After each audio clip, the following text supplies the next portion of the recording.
नमस्कार मित्रांनो.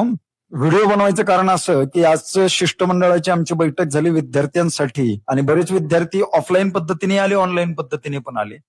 परंतु आमच्या शिष्टमंडळाकडून मिळालेली माहिती अशी की जवळपास 1,00,000च्या जवळपास 375 जागेसाठी फॉर्म भरले गेलेले आहेत.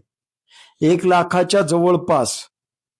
मग याला कोणत्या प्रकारचं हॅशटॅग द्यायचं? देशामध्ये किंवा आपल्या महाराष्ट्रामध्ये लातूर एरियासाठी 70% जागा रिझर्व्ह असताना लातूरमध्ये म्हणजे आपण जे सरकारी नोकरीची भरतीची तयारी करतायत, तर ह्या मुलांचं प्रमाण पकडलं तर ते किती टक्के आहे आणि बेरोजगारीचं प्रमाण किती टक्के वाढत चाललंय.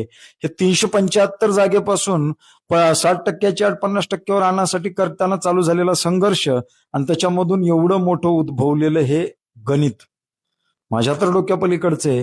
तुमच्या डोक्यात समजतंय का पहा. आणि येणाऱ्या 10 वर्षात ह्या एआयच्या टेक्नॉलॉजीमुळं अजून कोणत्या प्रकारच्या घटना आपल्याला पाहाव्या लागतील हे सांगणं शक्य नाही, शब्दात सांगणं तर शक्य नाही.